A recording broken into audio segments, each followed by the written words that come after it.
Welcome for part 3 of our history here on ethnic identities.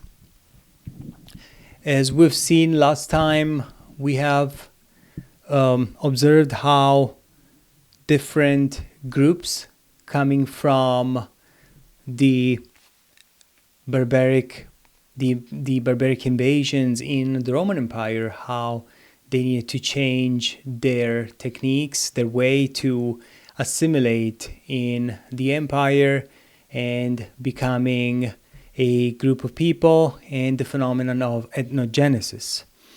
And a phenomenon that was observed multiple times in history is that of peoples constructed around highly successful leaders. So one example of this is with the Huns, Huns, a people who formed during the barbarian invasions under the leadership figures of Attila, and managing to unite warriors in different tribes, initially bands of nomadic Asian herders. However, when the expansion and success of the leaders ceased and the rivalry proved stronger, the Han identity disintegrated.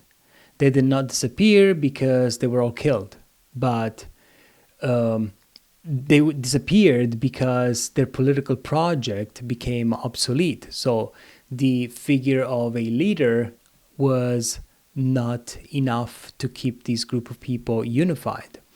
Another example that is much closer to our times is the Zulu in South Africa. The Zulu, a people created in the 19th century, initially was a small clan that expanded and absorbed other groups under a single identity.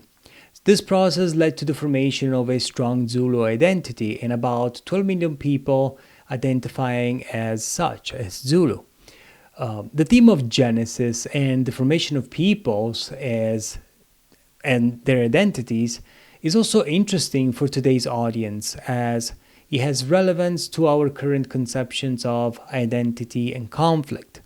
Another example of identity construction is observed in the Meiji era in Japan, where the country, after choosing to open up to the West, adopted many aspects of Western modernity while maintaining its own traditions, and in order to establish itself as an equal to Western nations.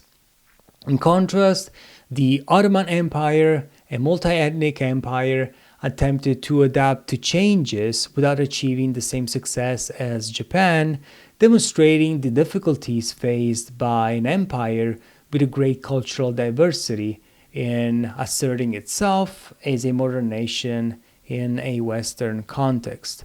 The brutal force of Western expansion and the extraordinary power of Western nations prompted various civilizations to respond rapidly.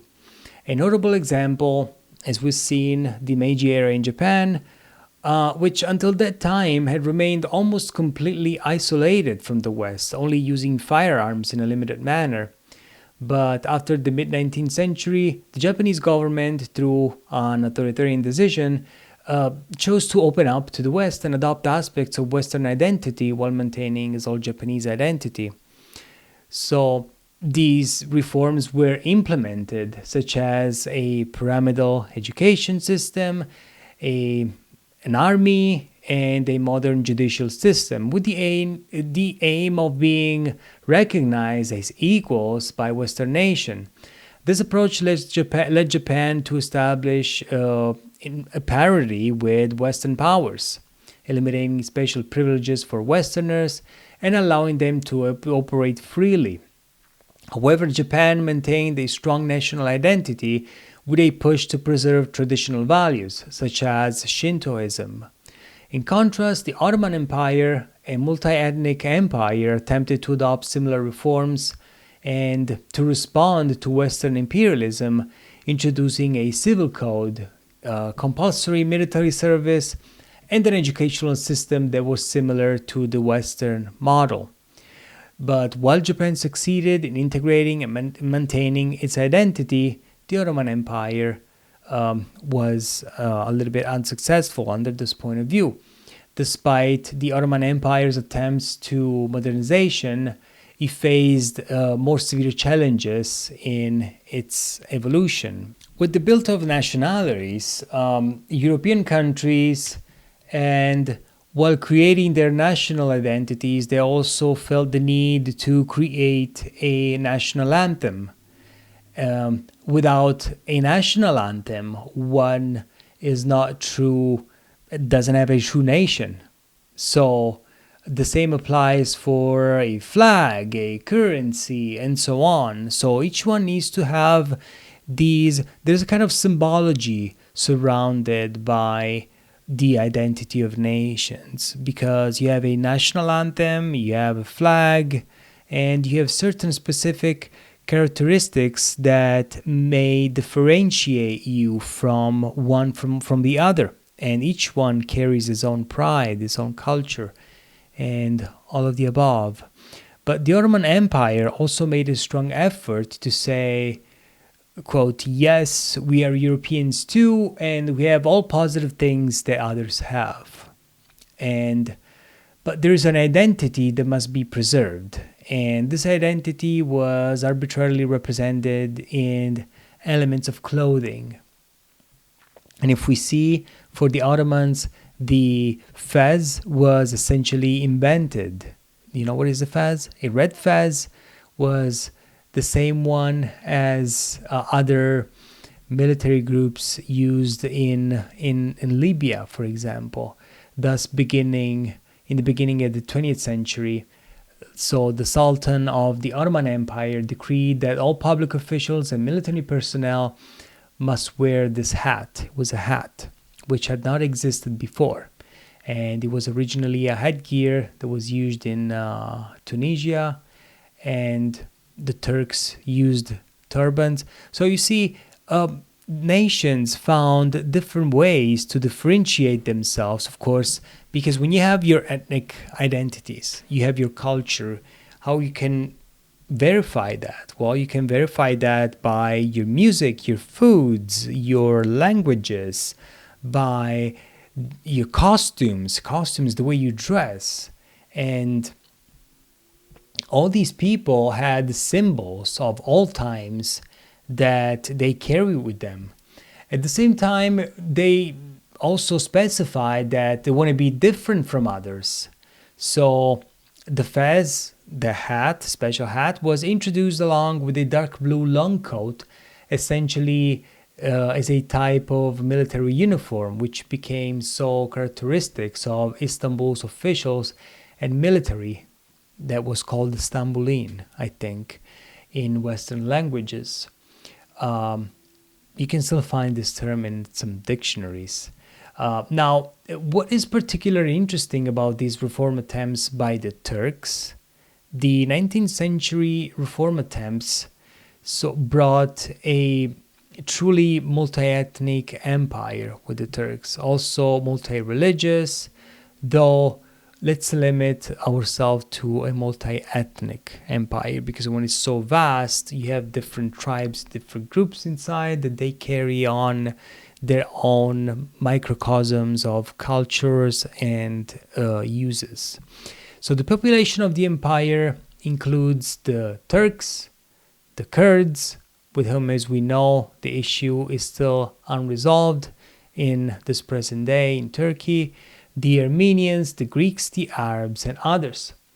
Now, the Sultan's government is fully aware that all of these ethnicities. In fact, in the old Ottoman Empire, with the turbans of their heads, all these ethnicities were openly recognized, each having their own laws, autonomy, and of course the leaders. The Sultan deliberately governed a collection of ethnic groups, and of course also the Jews were inside the Ottoman Empire. It's of course one of the other important ethnic groups as well. With the 19th century reforms, the Sultan and his government, we simplify a little bit, they say that a few things were not working because of all these different identities within a single state. And they thought that all this diversity cannot function, so they needed to do something else. They needed to invent an Ottoman identity. An identity that represents the empire, somewhat like the Romans did long ago, so that everyone can be proud to call themselves Ottoman and know that they're Ottoman like everyone else with equal rights, whether they are Turkish, Armenian, Greek, Jewish, Arab, Muslims, Christians, and others. Therefore, another fundamental element of imitation is introduced, the concept of citizenship. But it is Ottoman citizenship in this case.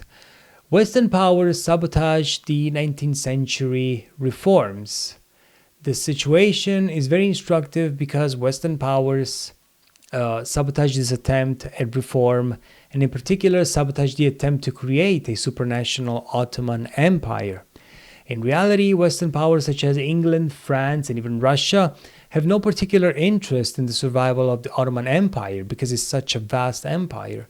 And in the 19th century, everyone was ready to divide its legacy, the Balkans, the Straits, the Black Sea, and among these countries, Italy also participated with Libya, with the invasion of Libya. Thus, everyone was actually wanting for the Ottoman Empire to disintegrate, and no one was genuinely willing to help it overcome his backwardness, because they were a little bit back with the times. Each Western country had its preferred ethnic group among those in the empire. For example, the Russians protected the Armenians, who were Orthodox Christians, and demanded from the Ottoman government that the Armenians be granted special status with privileges, particular laws, and so on.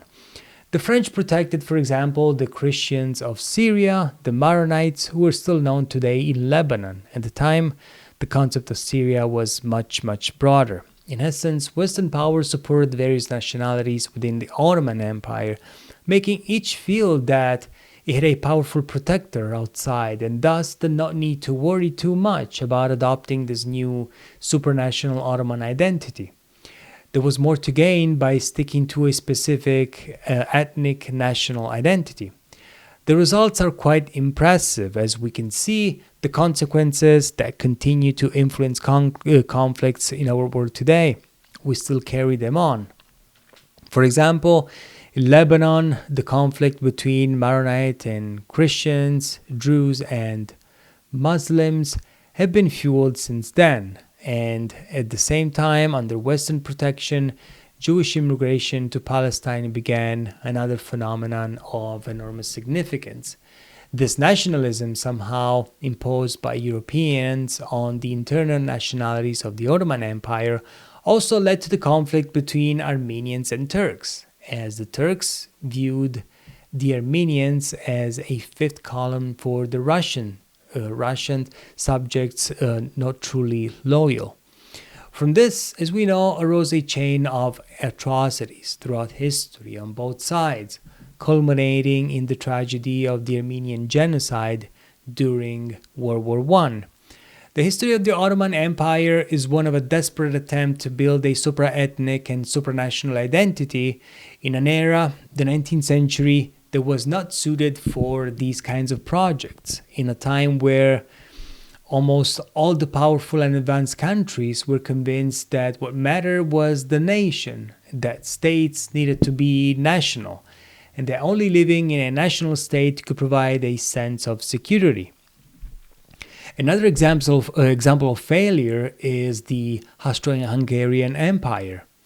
The Austro-Hungarian Empire made a desperate effort to maintain the possibility of a multi-ethnic state, but it did not even attempt to create a supranational identity. The Turks tried, at least, yes, and the Habsburg did not even try. The Habsburgs knew that their empire was made out of many people and hoped that loyalty to the emperor and the imperial model would be sufficient to keep them together. The famous proclamation by Franz Joseph in July 1914 announcing the outbreak of the war that would engulf the empire, is a proclamation with its own pathos, and it's even cited in Central European literature, starting with Joseph Roth in the Radetzky March. This famous proclamation by Franz Joseph begins by addressing my peoples, not my people. This gives you a measure of the magnitude of how big the empire was and how many different multiple ethnicities were contained in it.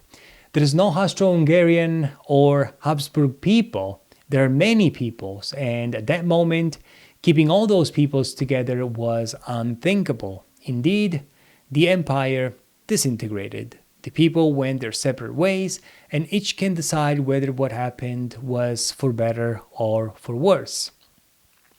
There's many other different examples, but they are all well known.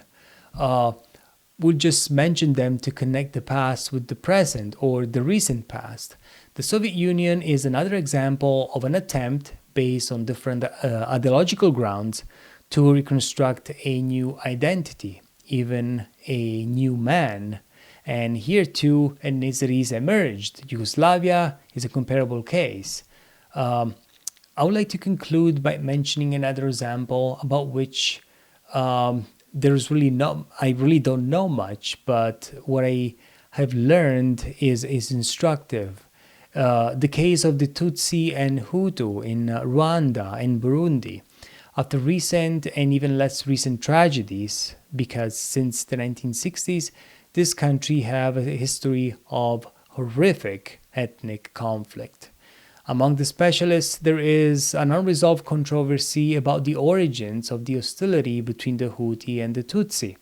Some argue that it's an ancient rivalry based on a class conflict, with Hutu being peasants and Tutsi being herders, with the Hutu being subjugated and the Tutsi being the rulers. Others, however, claim that despite this conflict of interest, the two ethnic groups coexisted peacefully for many centuries. They speak the same language, a Bantu language, and it is believed that Western colonial authorities were the ones who started pinning the groups against each other for reasons of control. Some argue that the tragedy only emerged with the independence of Rwanda and Burundi, when, for electoral reasons, ethnic belonging began to be mobilized.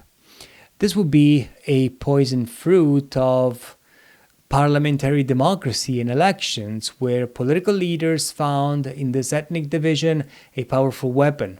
As always, divide and conquer seems like it works, emphasizing group identity to gain votes. According to some, it was at this moment that the situation deteriorated.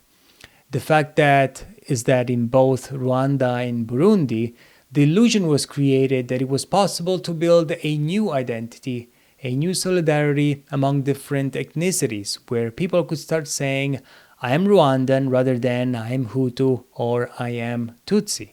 However, for identifiable historical reasons, ethnic identities ultimately prevailed. This strikingly reconnects us to the initial discussion in Hutu literature, where there is an insistence that the Tutsi are not truly locals, but foreigners from the north, not belonging to the community.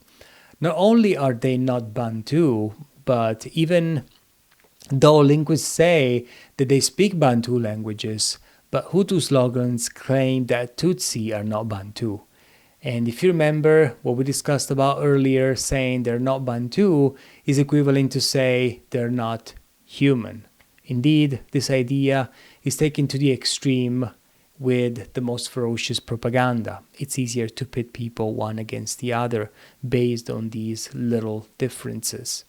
This example leads us to reflect on the final point, not only of the discussion, but of a secular historical evolution, which is a certain period saw the idea prevail that identities should be national and ethnic, and that it made no sense to keep different ethnic groups within the same political community.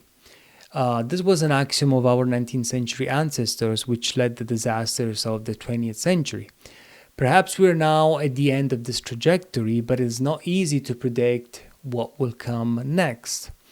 I would like to conclude by noting that the most powerful country in the world today, the USA, the United States, is a country that somehow escapes the historical constraints of having different ethnic identity groups inside a bigger nation. The United States has an undeniable national identity, as I already mentioned in the last episode. People feel Americans, not citizens of a multi-ethnic empire. However, within this nation, there is a coexistence of different identities as vividly illustrated in Clint Eastwood's movie Gran Torino, where people can continue to identify as Polish, Italian, or Chinese, but still feel American. I still identify as Italian, but I am an American citizen, so I feel American. My allegiance is American. This characteristics is unique and does not fit into the two alternative oppositions I mentioned in the previous examples.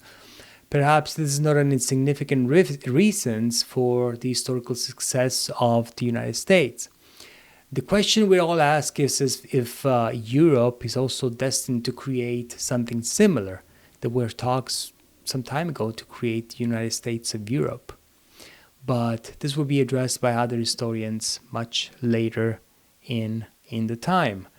But could there be a possibility to make the United States of Europe? I do not think so, because the states are very dissimilar between them and carry a baggage of ethnic identities, cultural identities that is way too different, that even brings a certain mentality to be different. And you cannot mix the southern Mediterranean countries with the cold Nordic Scandinavian countries that we have different ways to think, different ways to do things, and that's a very striking element to take into account. Well, as we've seen in this last episode, we've seen mostly that the Ottoman Empire failed.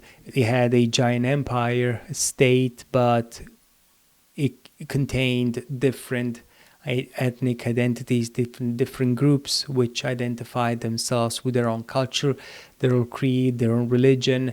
Therefore, the allegiance in this case was a mere political allegiance based on an authoritarian concept where you have the emperor that is the only unifying force in the empire that makes these groups feel like they've been conquered instead of they are part of a larger nation, larger empire.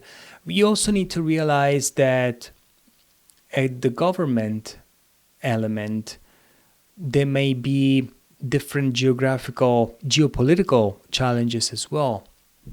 Because in order to create a cohesive empire, you need to have a governmental structure that has communication, that has strong gubernatorial elements that keep everybody under the same page, and that will be very different to do in different times, especially pre-19th century.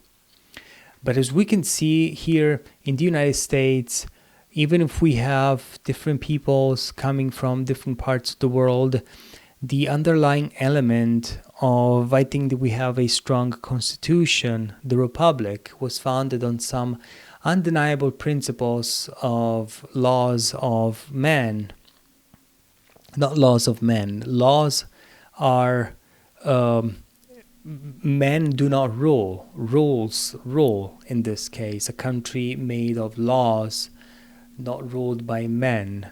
And I think that's why it can still work, even if the concept has been widely diluted in the last decades with our political situation. But we still can be proud to carry the at least the constitutional elements that keep our country one of the freest in the world, with certain freedom of speech, who knows for how long, and different liberties that are guaranteed to us, while these are thought to be a threat to the sovereignty of other countries. Do you need to have an identity? I do believe, yes, every country needs to have a national identity, because a unity of people, unity of mind, all together can move toward a more equitable and more competent society. Equitable into providing opportunity for all these people and elevate everybody from the states of poverty to give the opportunity to get to a point where somebody can succeed and paying forward for somebody else. So you can put those elements together under that point of view.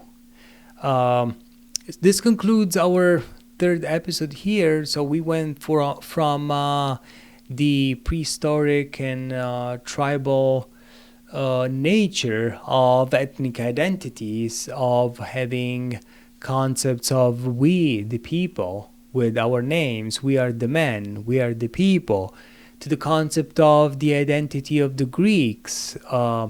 We are the Greeks, we are the erudite ones, we are the eloquents. The rest of the words, though the world does not speak Greek, they are barbarians because they stutter bar, bar, bar, bar, bar.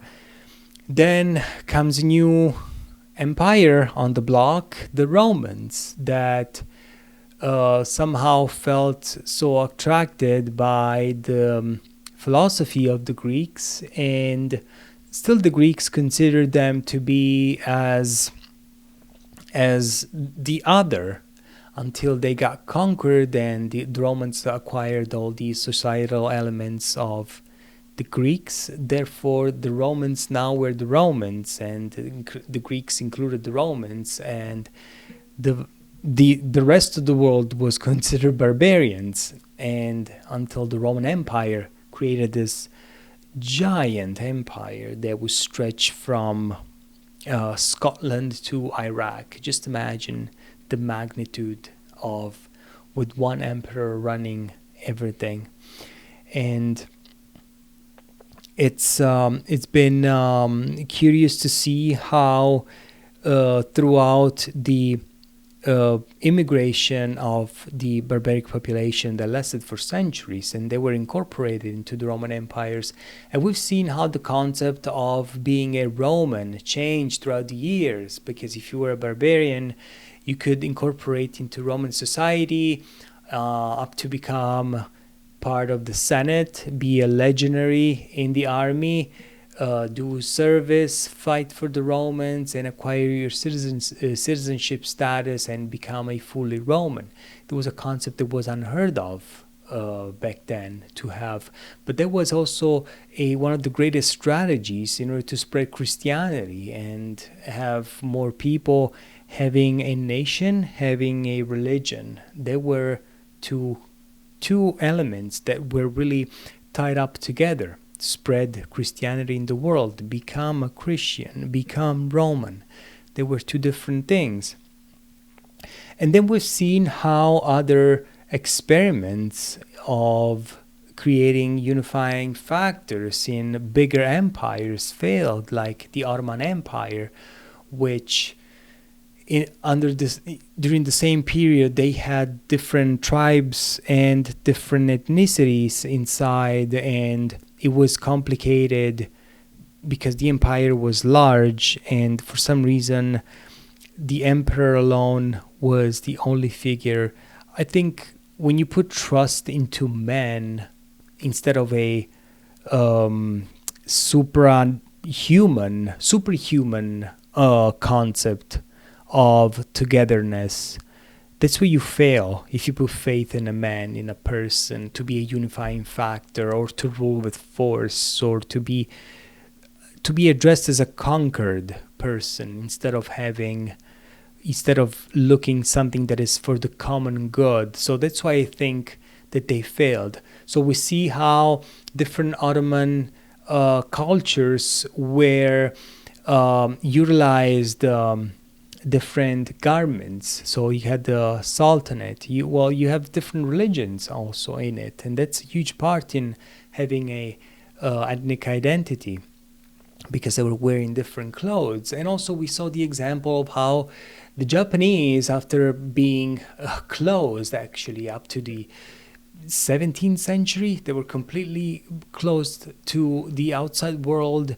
They had their first Portuguese commerce. They were the Portuguese were the first one to go to Japan to bring Christianity, but then most of the initial priests that went there to Japan, they were killed, and they cut completely ties with the rest of the world until, for I don't remember, but it was centuries, and it was a country that was completely isolated. And then in the 18th and 19th centuries, you see the Japanese feeling the new contacts with European powers, and you see the Japanese catching up and trying to assert themselves in the world to become a world power. They eventually became a world power, but they did so preserving their traditional values, the Shintoism, their religion. They did not completely change and modify their way of living. They modified the way they dressed themselves. They changed their form of government, adopted some Western. They took what was the most convenient to them in order to achieve a nation that was great on the world stage. But they kept their essential traditions and values, their language, their religion. They did not modify any of that. And then last, we saw how the perfect example of the United States, where our country is diverse, is beautiful, is big, different people coming from different parts of the world, and you have a population that's still together under the same flag, following the same values, the same principles of freedom, of liberty, coming here to find success and financial opportunities. Well, this concludes our short history of ethnic identities with few examples.